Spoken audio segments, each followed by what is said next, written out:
Welcome to APTN National News. I'm Dennis Ward. A young woman aging out of the Child and Family Services system in is Winnipeg's most recent homicide victim. Despite the CFS involvement, the Winnipeg Police Service released the victim's name and some details about an arrest. APTN Sav Jonza has more. Men drop off piles of wood to keep a sacred fire lit for Avante Hartlieb, also called Avi. She was killed in the early morning of February 14th in Winnipeg's West End. I still don't believe it's real, to be honest. Ethan Tilling-Bell was Avi's boyfriend for 5 years. Her love was something else. Basically, she loved everyone the same way almost. She kind of like loved them like a mother in a sense. Avi was 18 years old and aging out of CFS, the Child and Family Services system. In a press release Wednesday, the Winnipeg Police Service named her and said she is a member of the Sachigo Lake First Nation, a remote flying community in northern Ontario. WPS have also said they have charged a minor with second-degree murder and criminal negligence causing death in relation to this matter. The 14-year-old boy was arrested on Tuesday and remains in custody. Police say that Avi was pronounced dead on the scene and that the homicide unit continues to investigate. Tilling-Bell is still reeling from what could have been her future. She was always like dreaming of the future and like saying like, oh, I'm gonna get out of here and I'm gonna do better than like everyone else. But we all have that dream and a lot of us don't, make it out, especially from a young age. We don't even make it out sometimes at an old age.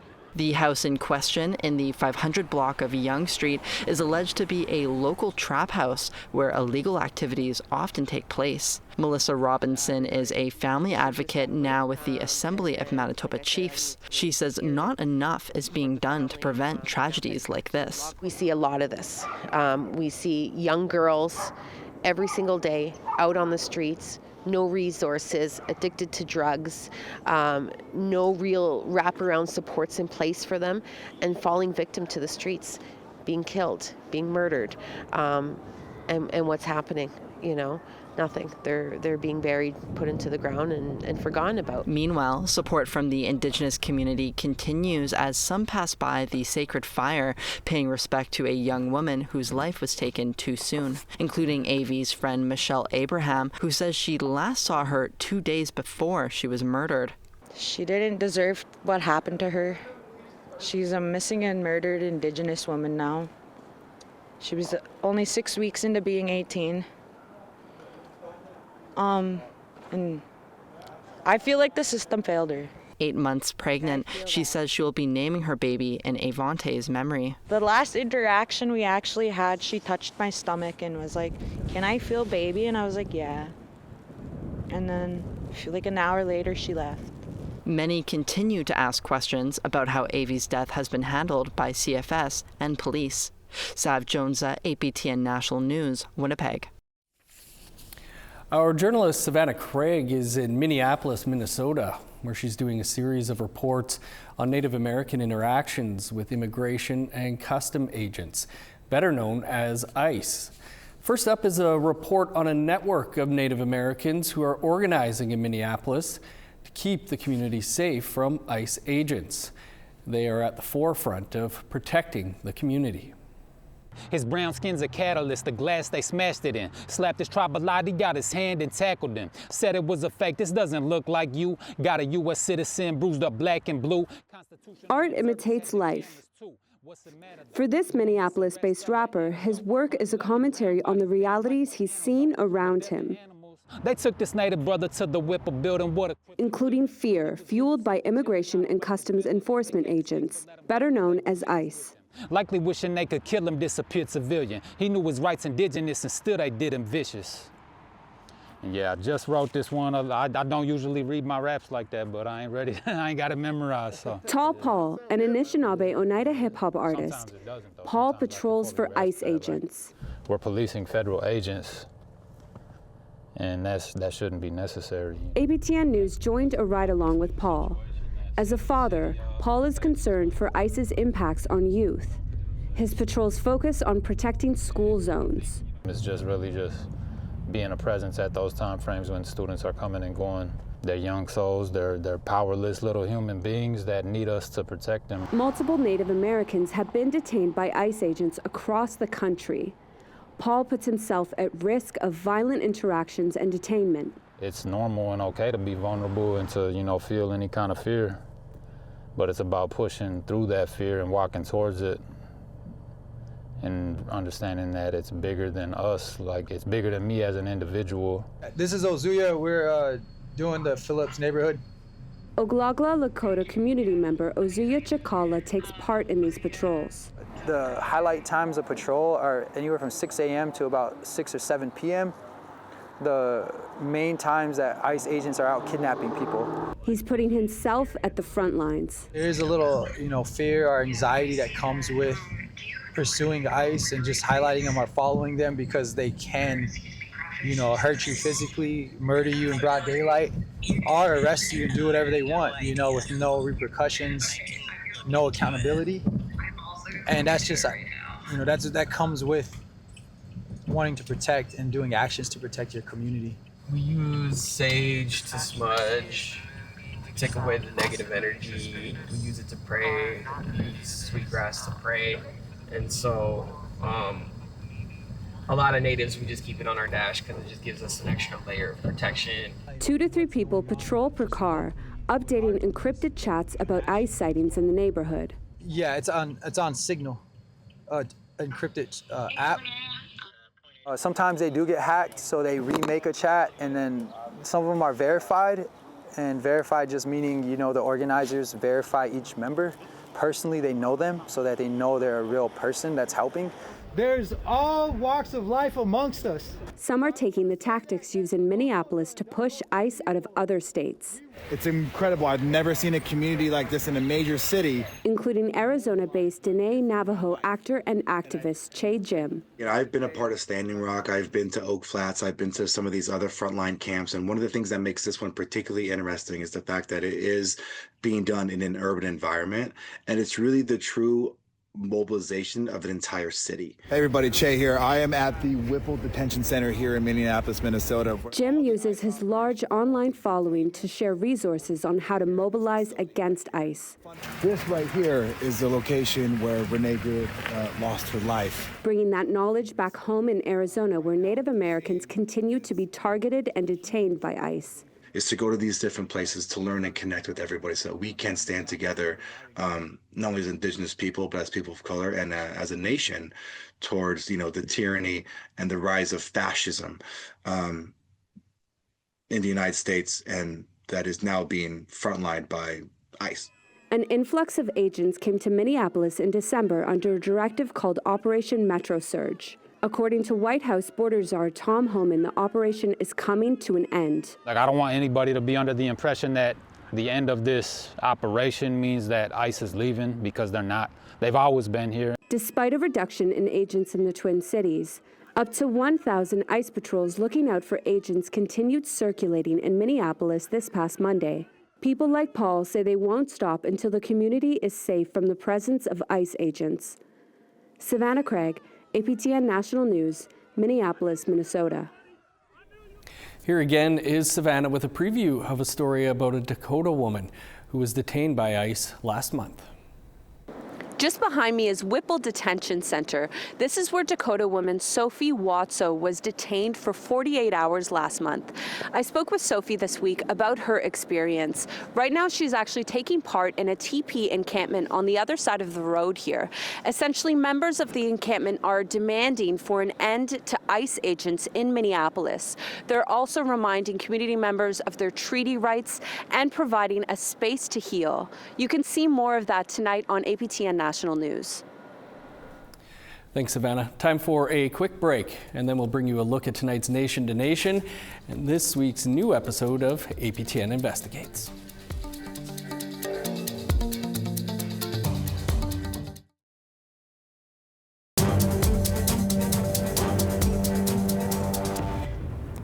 Welcome back. The Grand Chief of Anishinaabe-Aski Nation and the Chief of Wapakika First Nation are raising serious concerns with Ontario's police watchdog.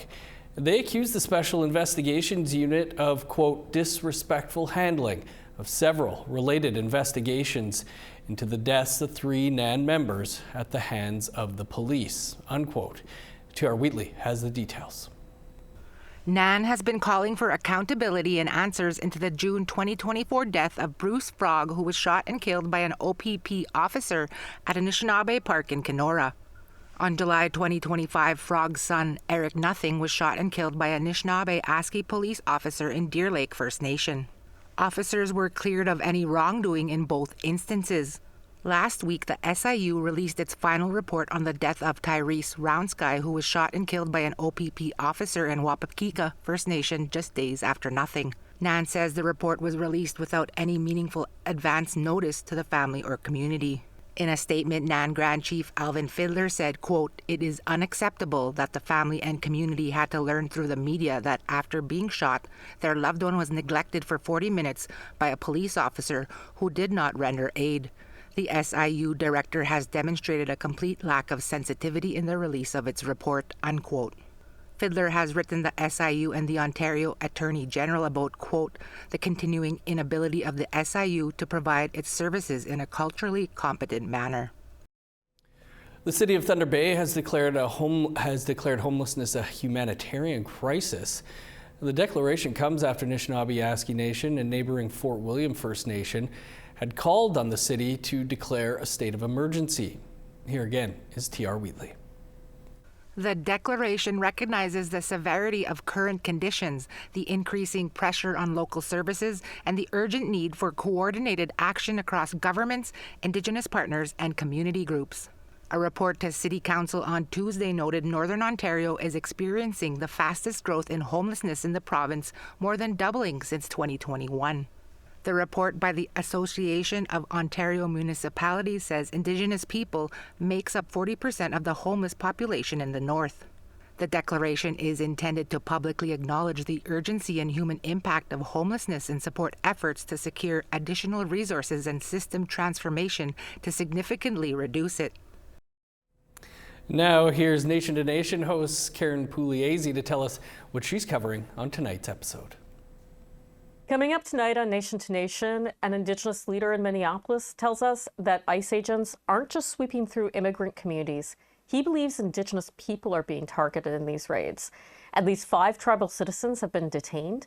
We'll speak with Robert Lilligren, president of the Native American Community Development Institute, about why he sees a pattern and how the community is responding. That's tonight after the news on Nation to Nation. Thanks, Karen. APTN Investigates returns this week with an all-new episode.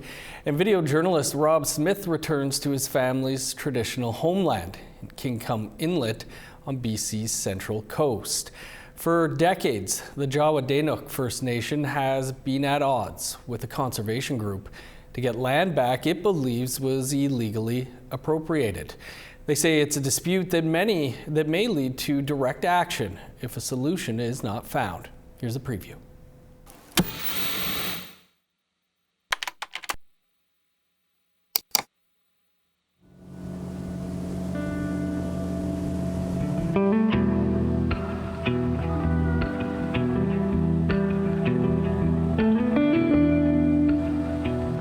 It's a spur-of-the-moment decision. Chief Willie Moon decides to head down the river.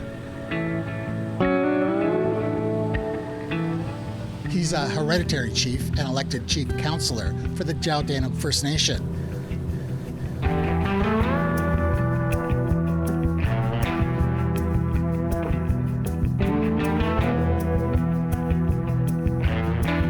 He has a story to tell. We're dealing with Nature Trust. They purchased a lot of this land. The land was stolen from us. Ernest Halliday was an Indian agent up here and started just giving away land and really never talked to our community about it. Okay, there's a ton to unpack in that statement. Trust me, we'll get there. But the focus of this morning's discussion is Nature Trust. The Nature Trust of BC is a leading land conservation organization. Established in 1971, Nature Trust of BC is a nonprofit conservation organization. Across the province, the group has acquired over 500 areas protecting 180,000 acres of land and water. That's what we're fighting for now, is to get that land back, but dealing with Nature's Trust, it's a battle and a half by itself. And you can catch APTN Investigates King Comes Ransom airing this Saturday on APTN. Rumble at the Rock is set to take place on Friday, February 20th in Richmond, British Columbia. The Buckskin Gloves boxing tournament began in 1949 with Indigenous young people attending residential schools. Now the event pays tribute to those survivors and is bringing Indigenous boxers from across Canada to fight at the River Rock Casino. Autumn Smiley fights as a junior middleweight. Going into the Buckskin Gloves, she has 7 wins and 4 losses under her belt. Being among one another and participating in culture and ceremony is so powerful, and it's so healing. So yeah, it's a huge honor, and I'm so happy to get to be a part of this alongside so many amazing people. Yeah. Still to come, we'll chat with Juno winner Crystal Shawanda. Stick around.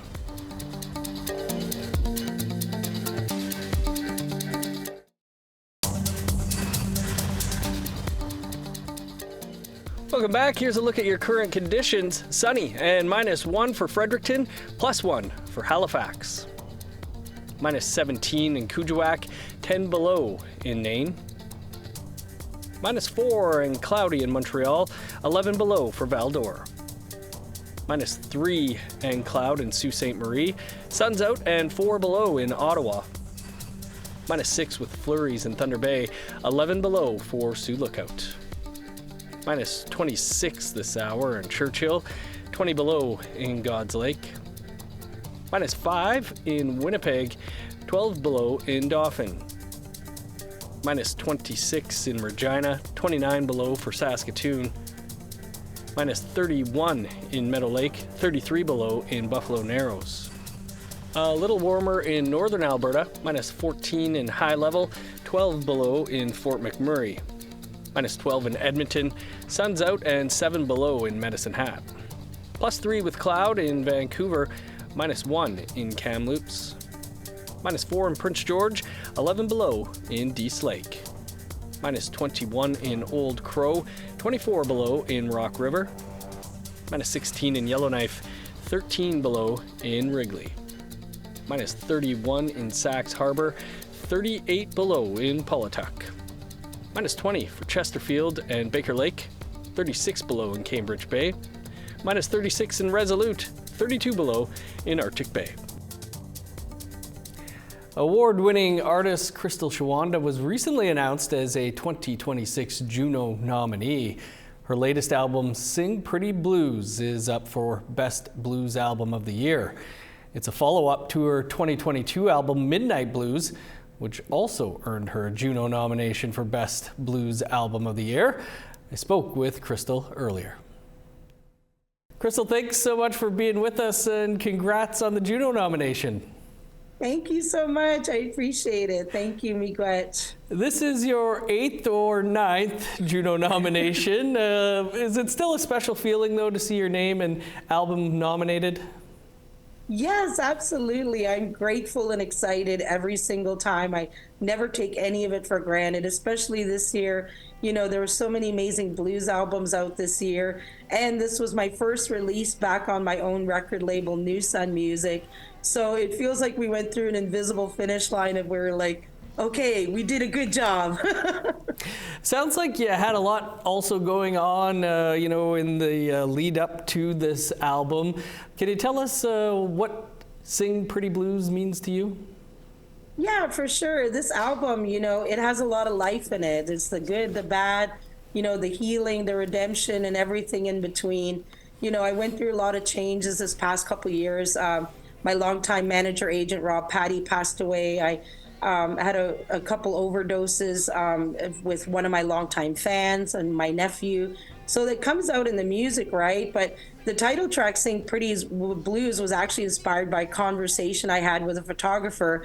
I came off stage and he was like, "Oh, that was an amazing show, Crystal. I think I got a good picture of you, but I'm not really sure because you don't really sing pretty. So sometimes it's hard to get a good shot of you." And I was like, "What's that supposed to mean?" But I took it as a compliment, which is something I'm very good at. And I turned it around and turned it into a song, because he's right. I don't sing pretty. When I'm on stage, I make all these funny faces because I don't really care what I look like. I'm just trying to get all these bad feelings out of me into the universe, because it's not just a show. Every song I sing, I'm healing a different part of myself, and healing is not always pretty. Yeah, cathartic process. Yes. You're a former Juno winner, of course, taking home what was then known as the Aboriginal Album of the Year in 2013. You've been nominated outside of the Indigenous categories before, but we're finally seeing more of that, Indigenous artists being nominated in other categories. Do you feel like Indigenous artists are being recognized in a different way today? Yes, absolutely. It's an exciting time to see so much representation and so many different mainstream categories. You know, I won a Juno Award for Blues Album of the Year in 2021, and it was actually the first time an Indigenous artist has won that category. And we're seeing more and more of that. So it's really exciting, because I remember coming out onto the scene all those years ago and being one of maybe 2 Indigenous artists at the Juno Awards. So to see that change and to witness it and be alive in this time, it's an exciting time, and I'm so proud of everyone. I guess, Crystal, maybe the flip side of that, do you have any concerns about artists out there misrepresenting themselves as Indigenous? Yes, definitely. It's, you know, it's taking up spaces from artists who have the lived experiences. You know, we've had to work really hard for those spaces to have those spaces taken away with that misrepresentation. It's absolutely heartbreaking, and it should be considered criminal. Absolutely. As mentioned, Crystal, you've been around the industry for a tick or two, had success on both sides of the medicine line. What are some of the big changes that you've seen during your time?